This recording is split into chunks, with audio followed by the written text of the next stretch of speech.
All right, so synthesis papers are a little bit different than maybe other essays you've had to write.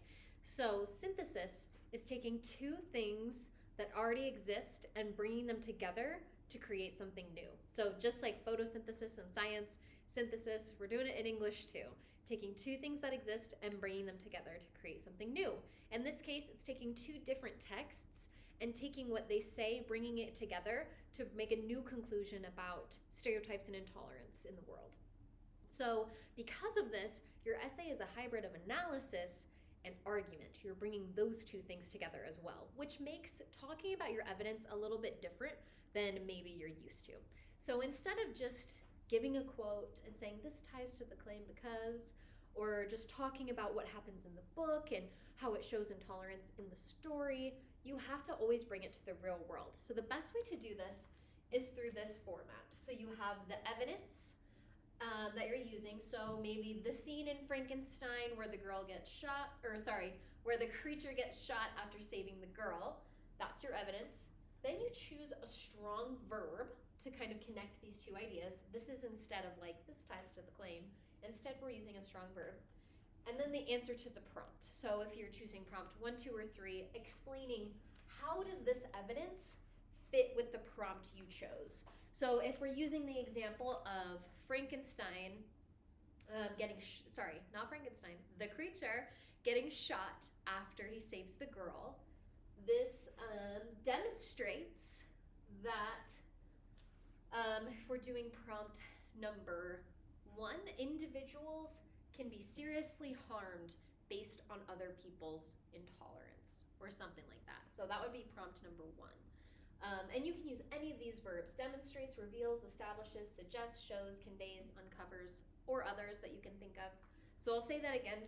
We've got the creature getting shot after saving the girl's life suggests that individuals can be physically hurt because of other people's intolerance. So this answers the question, how are individuals affected by intolerance? Well, they can be physically hurt. So that is analyzing the evidence. So you're both analyzing the evidence and arguing how it answers your question in an effective way. So this is the format that you need to have. At least one sentence in each body paragraph needs to follow this format. In mine, I put it at the beginning. In yours, you can put it at the end to sum up, whatever works for you. But this is the format that you'll be following. All right, so I just wanted to give another example of how this sentence formula works in action.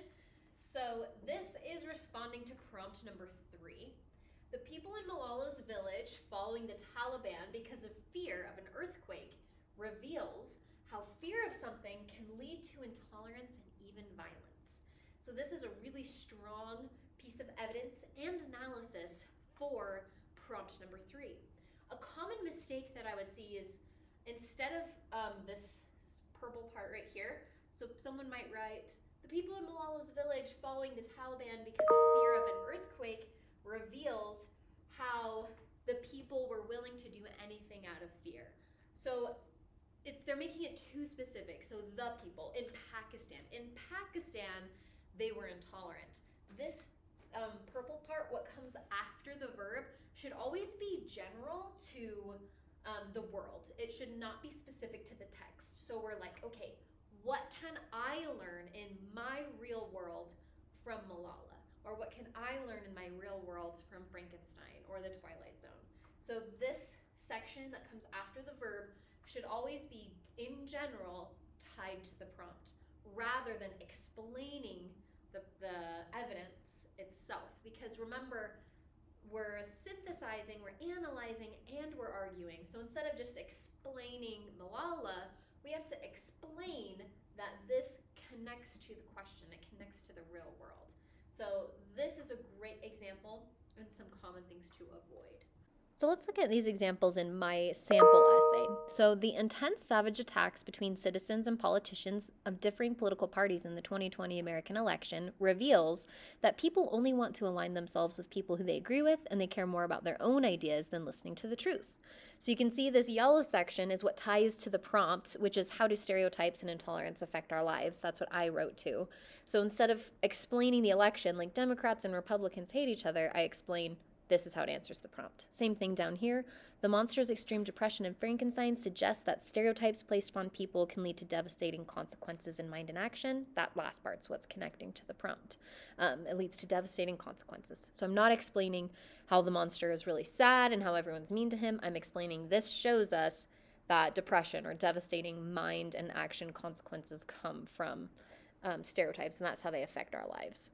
So that's how you can do it. You see, I put my sentences at the beginning of each body paragraph. You can put yours at the end to sum up, but I just like to start explaining what I'm going to talk about. But that for you is just personal writing preference.